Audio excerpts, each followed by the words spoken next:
Hello मेरे दोस्तों, मुझे आशा है कि आप अपनी कॉम्पिटिटिव एग्ज़ाम्स की बहुत अच्छे से प्रिपरेशन कर रहे हैं। आज के दिन में आपके लिए एक CDS स्टाइल का एक क्वेश्चन लेके आया हूँ। वो क्वेश्चन कुछ ये था कि the population of a town increases by 12% in the first year. 12% increase हो गई population, okay, and then decreases by 20%, 20% से डिक्रीज हो गई, ठीक है, in the second year. What is the net percentage change in the population? ये कौन सा तरीके का सवाल है? X plus Y plus X into Y divided by 100 तरीके का क्वेश्चन है। सक्सेसिव इंक्रीज और successive increase decrease increase decrease increase decrease उसके ऊपर है ये, ठीक है। अभी इसमें आपको क्या दिया हुआ है कि ये 20% डिक्रीज हुआ है, राइट? तो आपको इसको यहाँ y की जगह -20 लेना पड़ेगा, ठीक है।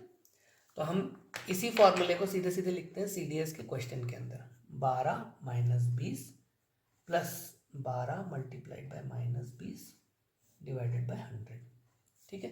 तो 12 - 20 कितना हो गया? -8, और ये वापस से माइनस आ गया, ठीक है। तो हम यहाँ माइनस लिख देते हैं।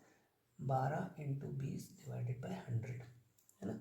12 दूना 24, ये कितना हो गया? -8 माइनस 12 दूना 24 और 0 डिवाइडेड बाय 100, तो ये हो गया 2.4, तो ये हो गया 10.4 माइनस।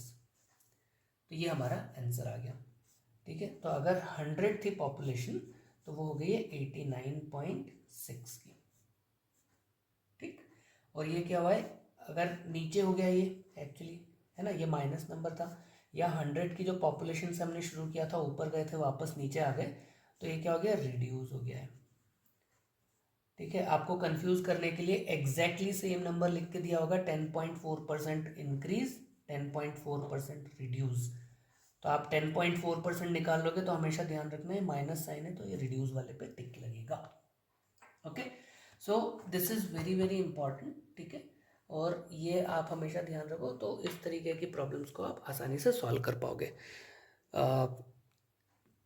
हमने क्या कॉन्सेप्ट यूज़ किया इसमें? Just very quickly if I can add once again, हमने क्या बोला है कि अगर इसको हमने 12% से इंक्रीज किया 100 की पॉपुलेशन को तो वो 112 हो गई, और इसको फिर हमने 20% से रिड्यूस कर दिया। ये हम लॉजिक जो है बिल्कुल एग्जाम में, यानी अगर आप 10th 12th 8th की किसी एग्जाम में अगर ये सॉल्व कर रहे होते तो आप पहली स्टेप में ये लिखते, फिर दूसरी स्टेप में ये लिखते कि ओके फिर इसमें 20% रिड्यूस हो गया तो 120 multiply 112 multiplied by 20 divided by 100 करके फिर ये लिखते हैं कि अच्छा है कितना हुआ, ये कट गया, यहाँ पे 5 आया, फिर 5 दूना 10, 1 बचा, है ना। तो 5 दूना 10 कितना हुआ?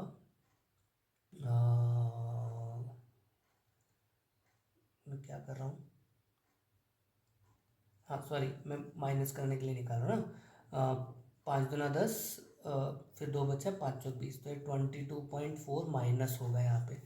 तो 112 माइनस 22.5 करते हैं आप, तो यहाँ लिखते हैं 5, यहाँ पे हासिल आया 0 ना, ये 3 माइनस किया तो 9 हो जाता, फिर ये यहाँ पे 8 हो जाता, तो ये यहाँ पे आपका सॉरी 4 यहाँ पे 5 लिख दिया, यहाँ पे 6 हो जाता, ठीक है।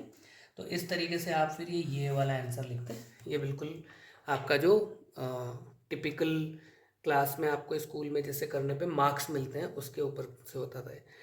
कॉम्पिटिटिव एग्जाम्स में nobody is looking at these kind of full fledged method जिससे कि आपको सॉल्व करना है, आपको जल्दी से सॉल्व करना है, सही आंसर पे टिक करना है, आगे बढ़ना है, ठीक है।